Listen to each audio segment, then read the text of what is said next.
eelmises sõnumis kuulsime, mida üks õpetaja ütles oma õpilastele. Jeesust on nimetatud õpetajaks ja see oli tema sõnum õpilastele. Nüüd me tahame kuulda, mida üks õpilane ütleb oma õpetajast. Siin on ka täna tore kokkusattumus. Meie täna tähistame õpetajate päeva ja täna on sageli kuulda sõnumeid meie õpetajatest ja sõnumeid ka õpilastest.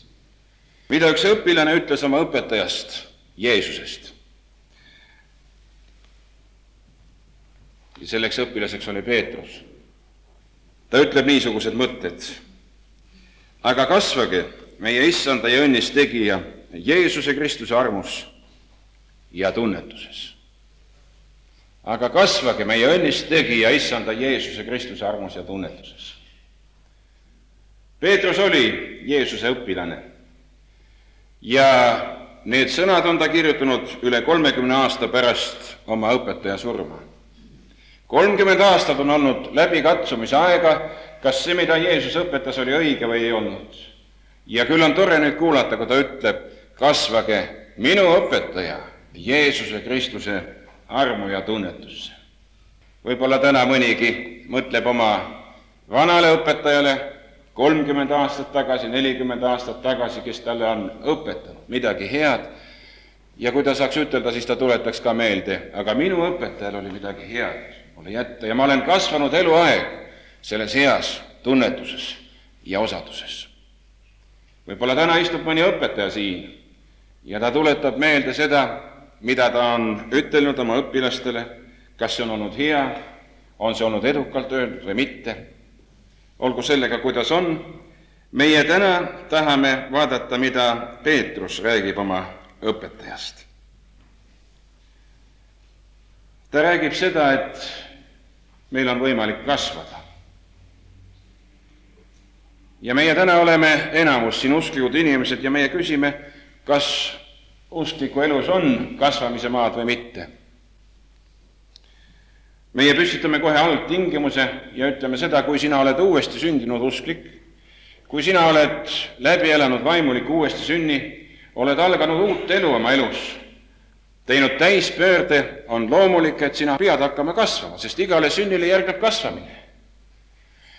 Seesama Peetrus ütleb oma esimeses kirjas, esimeses peatükis ja 13. salmis, sest teie olete sünnitatud mitte kaduvast, vaid kadumatust seemnest, Jumala elava ning püsiva sõna läbi. Sest teie olete sünnitatud elavast seemnest.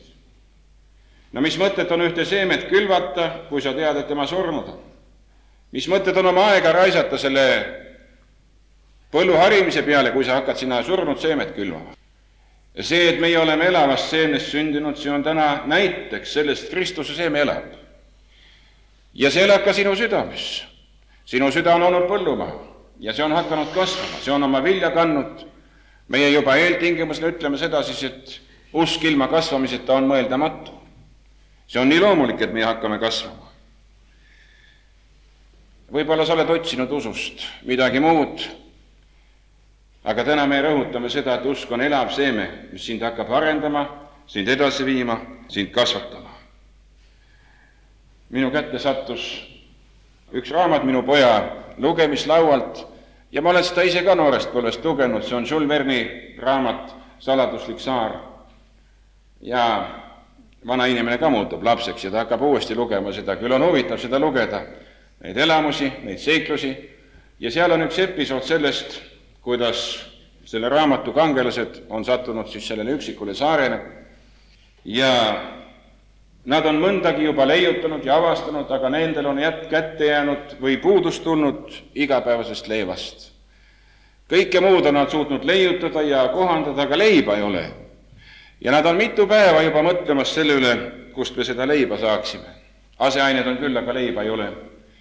Ja siis üks nende tegelastest raputab oma vana tööpinsakut ja kui ta seda klopib seal, siis sealt sellest pinsaku taskust kukub välja üks viljatera. Üks viljatera ja siis tekib temal idee, vaat siin on lahendus nüüd. Seesama viljatera. Ta läheb sellega teiste ette ja küsimus tekib, kas see viljatera on elus veel või ei ole. Neil on usku. ja nad ootavad, kui tuleb soodus külviaeg, siis nad võtavad selle üksiku viljatera, lähevad kõige paremasse paika sellel saarel, harivad selle väikese maatüki kõige paremini, panevad sinna ümber ka tuulevarjud, kastavad ja teevad kõik selleks, et see üks viljatera hakkaks kasvama. Mõelge, kui sul on ainult üks võimalus, kuidas sa siis hoolitsid selle eest, et see kasvama hakkaks. Ja seal nad mitu kuud ootavad suures ootuses ja siis nad näevad, kui idu tõuseb. Ja vili hakkab kasvama sellest ühest viljaterast. Minu kallis sõber, kui sina mõtleksid selle peale, et sinul on ka üks viljatera ja see oleks võrdne sinu usueluga, see oleks võrdne sellega, mida Jumal sulle on kinkinud, siis sa käituksid sellega sama hoolikalt, võib-olla hoolikamalt veel, kui nüüd sul Verni tegelased sellel saladuslikul üksikul saarel. Ja hoolitseksid selle eest, et see üks viljatera saaks kõik seda, et ta hakkaks kasvama ja arenema. Mis on kasvutingimused? Peetrus ütleb seda, teie kasvage ja kahes asjas. Kasvage Jeesuse Kristuse armus ja tunnetuses. Eestikeelses tõlkes on kirjutatud tunnetuses, tegelikult algkeeles, kreeka keeles on seda kirjutatud kasvage Jeesuse Kristuse teadmistes. Kaks asja, kasvage armus ja tunnetuses. Meie elus vajame mõlemat. Meie vajame seda, et oleks Jumala arm meie üle, nii nagu viljatera vajab seda, et tal oleks päike, et tal oleks vesi, et tal oleks pinnas. Aga vajame ka seda inimestena, et meie ise uuriksime, kes on Kristus. Õpiksime temast, mida ta on õpetanud. Täna meie esimeses sõnumis kuulsime üks õpetus ja see oli kasvamine Jeesuse Kristuse tunnetuses. Seda tuletati uuesti meelde. Armus ja tunnetuses. Ma tahaksin täna sinu käest küsida, kas need mõlemad on tasakaalus sinu elus. Sageli oleme usklike käest kuulnud ainult rõhutamaks seda, küll Jumal on armuline ja küll tema annab mulle kõik. Tõesti, Jumal on armuline ja ta on andnud oma helduses, aga vähem olen kuulnud seda, et inimesed on ütelnud, ma tahaksin kasvada ka selles tunnetuses, selles teadmiste osas, mida mina inimesena võin ammutada piiblist, mida ma võin ammutada Jumala sõnast. Mõlemad on vajalikud. Kui sa oled väike laps, siis sa kasvad ju armus, sest vanemad hoolitsevad sind ja sul ei ole mingisugust tunnetust, sul ei ole aru saama. Kui sa saad suuremaks, võib-olla siis see armu osa väheneb, sest sa ise hakkad pead kandma, ise hakkad õppima, ise hakkad arenema. Ja sellepärast Peetrus rõhutabki seda, et kasvage mõlemis, kasvage armus ja tunnetuses.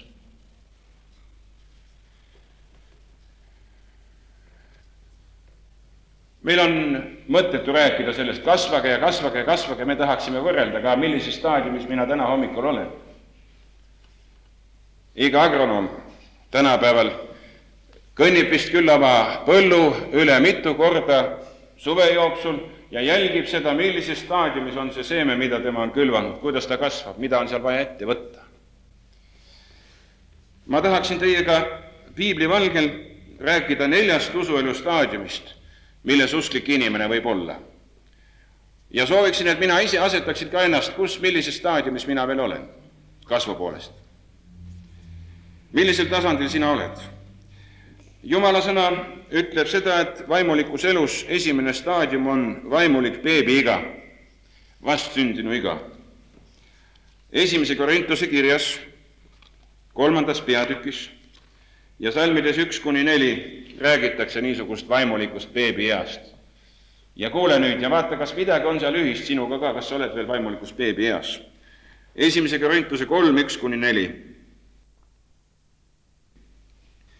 Ka mina, vennad, ei võinud teile rääkida kui vaimulikele, vaid kui lihalikele, kui väetimaile lastele Kristuses. Ma jootsin teile piima ega andnud tahked rooga, sest seda te ei talunud sellal ega talu veel praegugi. Te olete ju alles lihalikud, sest kui teie seas on kadedust ja riidu, eks te siis ole lihalikud ja eks te käitu inimeste taoliselt. Sest kui üks ütleb, mina olen Pauluse poolt ja teine, mina olen Apollose poolt, eks te siis ole nagu inimesed kunagi. Meie sageli ei seosta seda vaimuliku beebiiga ja lihaliku uskliku, aga Paulus ütleb seda, et siin on tihe seos. Väetimad lapsed ja lihalikud usklikud. Beebiiga. Kes on siis beebi? Ma arvan, et mõned noored, kes on meie hulgas, teavad seda vahetult, sest nad tegelevad otseselt beebidega. Mina olen selleks liiga vana juba ja paljud teist. Meil on võib-olla meelest ära läinud, kes on beebi ja mida ta tõeliselt vajab. Ma tuletan meelde siis, ja kui ma midagi eksin, siis võib-olla noored tuletad meelde, et ma valesti olen ütelnud, beebi ei käitu nii. Esiteks ma ütlen seda, et beebi mõtleb ainult endale. Beebi mõtleb ainult endale. Me ei tea, millal see beebi mõtlema täiesti hakkab, aga kui ta juba ka seal mõne kuu vanuselt mõtleb, siis tema mõtleb ainult endale, kuidas süüa saada, kuidas nõuda seda, et tema ema tema kohal kummardaks ja naerataks, kuidas nõuda seda, et teda üksinda jäetaks, kuidas nõuda, et tal oleksid kuivad mähkmed ümber, ta mõtleb ainult endale. Ja kui talle keegi midagi keelab, midagi ebameeldivat teeb, mida ta siis hakkab tegema, hakkab karjuma. Hakkab karjuma, tõstab kõva häält. Kas ei ole vaimulikus elus, usuelus, mõnegi uskliku juures ka niisuguseid nähteid? See on vaimulik beebiga. Ta mõtleb ainult endale, kuidas saada kogudusest, kuidas nõuda paremaid tingimusi. Ja kui sa talle ka midagi keelad, mõni ebameeldivus tekib, siis ta pistab kohe karjuma. Nii hele tähelega, et kõik jooksevad. Tõmbab kõikide tähelepanu endale.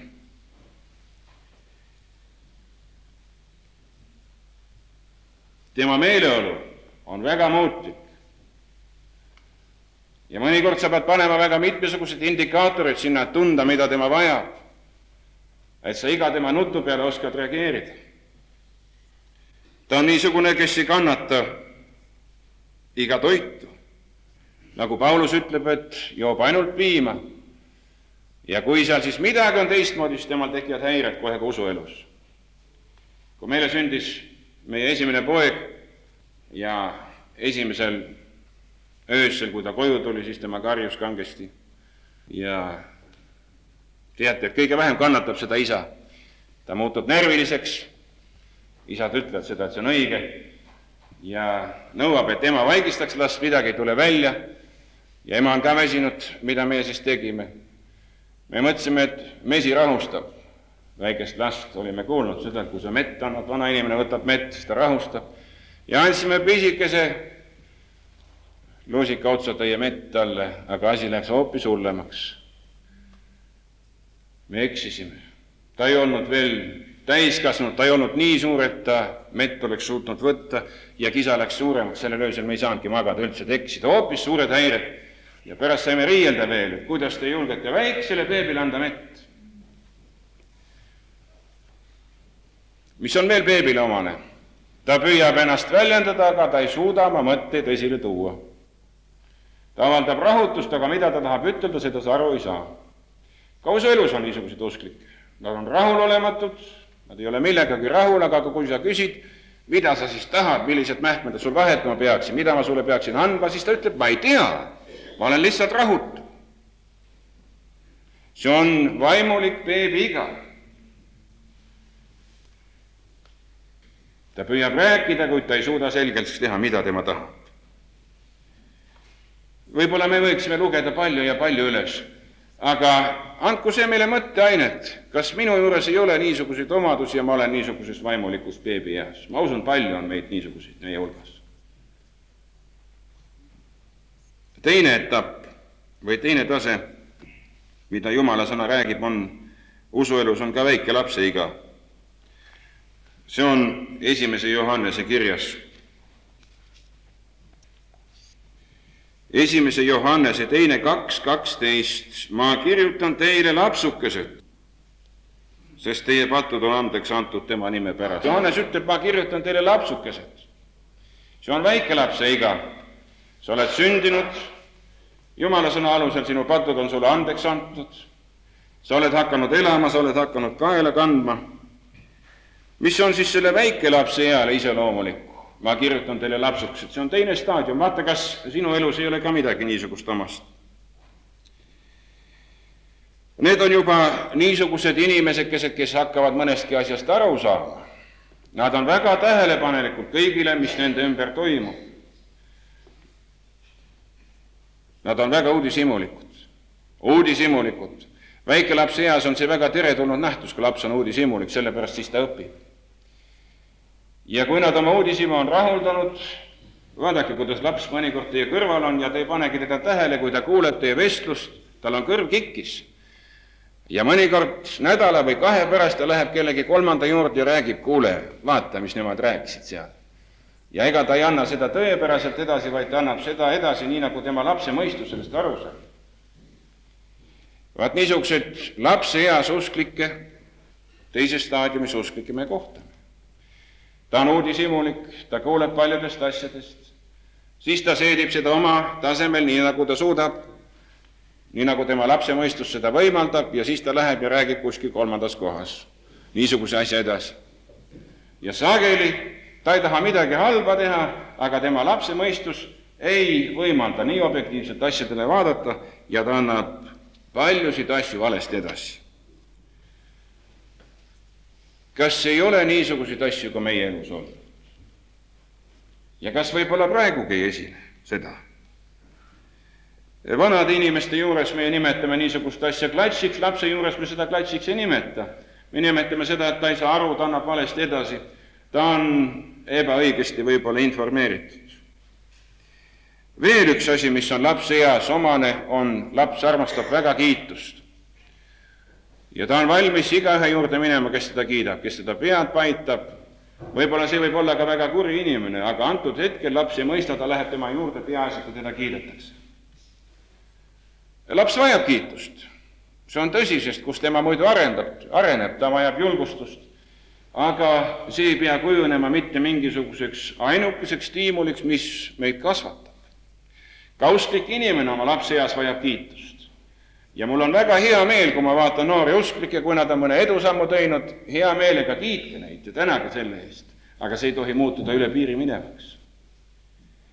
Usuelus meie näeme sageli vanu usklikke, kes oma arengult on jäänud selles mõttes lapse ikka, et nad vajavad ainult kiitust.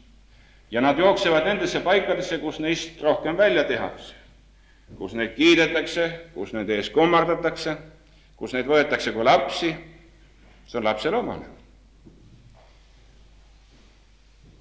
Ma katsun südamest läbi, kas mina ei ole ise ka selles staadiumis. Ja katsu sina ka läbi, kas sa ei ole selles teises staadiumis, selles lapse eas, kus sa vajad ainult kiitust. Ja kui koguduses sulle siis nii palju kiitust ei avaldada, sa lähed otsid mujale, kus rohkem kiidetakse sind. See on lapse iga. See ei ole mitte täiskasvanud usklik, see ei ole arenev usklik. Kolmas iga, kui me räägime vaimulikust kasvust, on noore mehe iga. Selles samas 1. Johannese kirjas, 2. peatükis ja 13. salmis kirjutatakse, ma kirjutan teile noored mehed, sest teie olete ära võitnud tigeda. See on nüüd 3. staadium vaimulikus elus. No igaüks meist tahab, et meid nimetatakse nooreks meheks või nooreks neiuks veel, eriti kes me juba hakkame vananema. Ja minule isiklikult on ka väga hea meel, kui mõni mulle veel noor mees ütleb, kuigi ise sageli juba kannatad selle pärast, et aastad tulevad. Väga paljudele usklikele jääbki see noore mehe iga kätte saamata, sellepärast, et nemad jäävad beebideks ja nemad jäävad lasteks. Mis siis seda noore mehe iga iseloomustab? Seda iseloomustab see, et see on tugev inimene. See on see inimene, kes oskab juba näha elu perspektiivis, kes oskab oma elu korraldada, kes oskab tunnetada, mille nimel võidelda elus. Ja nii nagu Johannes ütleb, iseloomustab eriti see, et teile noored mehed, sest teie olete ära võitnud tigeda. See on inimene, kes oskab ka võidelda elus. See on usklik inimene, kes suudab ka isiklikult ära võita tigeda oma elus. Meie kuulsime seda, et mine oma palvekambri ja võitle seal, ja see on ka üks võitlus, millega sina tigeda ära võidad, mitte teiste juures, vaid ka iseenese hinges. Ja sageli me oleme väga kurjad iseeneses. Ja küll on hea siis, kui sina suudad ära võita selle tigeda, siis saatan tuleb meie hinge ja võitleb meiega. See on 3. staadium, see on noore mehe iga. Ja see on see iga, kus sina usud oma reaalsesse kasvuvõimalusse. See on see iga, kus sina usud jõusse, kus sina usud elusse kõige enam, kus sa oled juba kujunemas täiskasvanud inimeseks, võib-olla kõige parem iga. Liivakasti aastad on möödas. See on see iga, kus sina otsustavalt võtad kätte ja jätad kõrvale laste asjad oma elus. Tänapäeval öeldakse, et noored saavad üha varem ja varem täiskasvanuks. Ja see, mida omal ajal tegid võib-olla 15 ja 16 aastased, nüüd me näeme seda, et seda teevad 10 ja 11 aastased. Küll on hea, kui usklikus usuelus ka oleks see, et see nooremehe iga vaimulikult meile varem kätte jõuaks. See on see hetk, kus sina jätad teadlikult maha niisugused lapsetembud ja lapse asjad, millest me beebieas rääkisime, millest me rääkisime lapseeas. 1. Korintuse kirjas 13. peatükis ja 11. salmis ütleb meile Paulus niimoodi. Kui ma olin väetilaps, siis ma rääkisin nagu väetilaps, ma mõtlesin nagu väetilaps ja arvasin nagu väetilaps. Aga kui mina sain meheks, siis ma hülgasin selle, mis on omane väetimale lapsele. Küll mina sooviksin täna hommikul seda, et Jumala sõna ütleks minu kohta, seda ei ütleks sinu kohta, aga kui mina sain täiskasvanud usklikuks, siis ma hülgasin niisugused vaimulikud lapsetembud. Ma hülgasin. Ega keegi ei tule siis meilt neid ära võtma, vaid meie ise peame otsustavalt tundma seda, et me oleme välja kasvanud sellest lapseeast ja hakkama tegelema tõsisemate asjadega. Hakkama kandma suuremat vastutust koguduses. Hakkama tundma seda, et meie peale ka vaadatakse. Me ei ole enam väiksed lapsed, kes võime teha kõike, mida me tahame, vaid meil on vastutustunne oma perekonnas, oma koguduses, ühiskonnas ja igal pool, kus me liigume. See oli 3. iga. Nooremehe iga, see on ilus iga. Ja 4. staadium, mida Jumala sõna meile täna hommikul meelde tuletab, on vaimulik isaiga. Selles samas sõnumis tuletatakse meile meelde seda.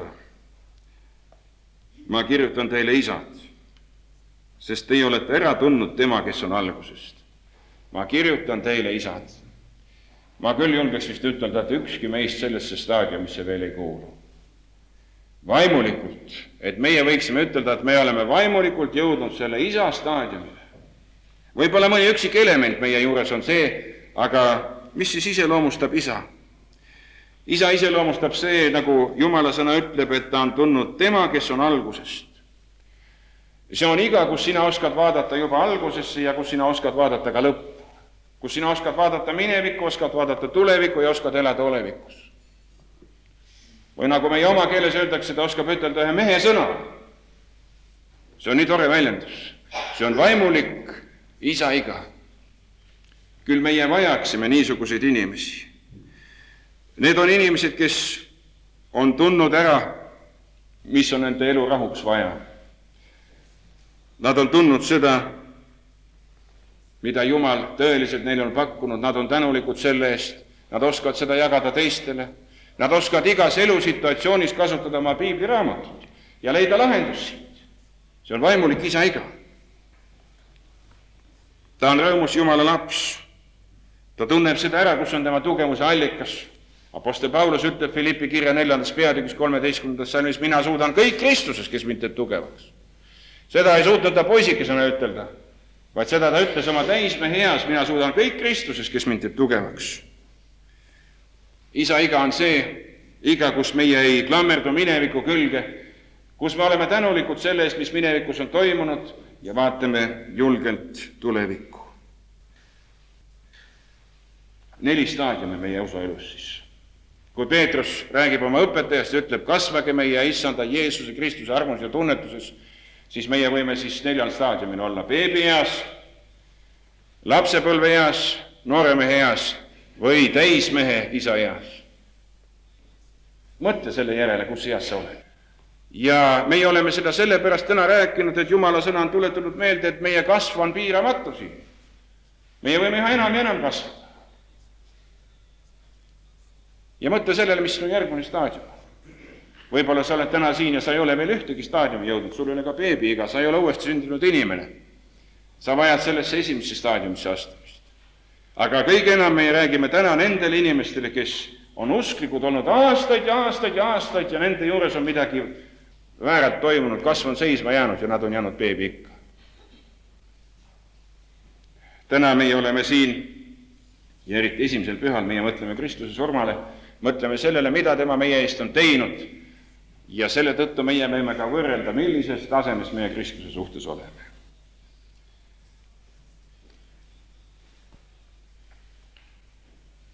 Jumal on alustanud sinu juures tööd. Ja kui sa täna tunned ka seda, et minu kasv on seisma jäänud, siis julgustagu sind apostel Pauluse sõna, kes ütleb seda, mina olen kindel selles, et see, kes teis on alustanud hea töö, viib selle lõpule.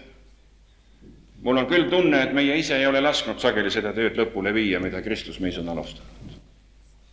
Olgu igaüks julgustatud. Oled sa beebieas või poisieas või nooremehe eas, luba, et Kristus arendaks sind edasi. Selleks me oleme täna koos olnud. Ja selleks me tahame ka paluda, et Jumal meid selles aitaks. Aamen.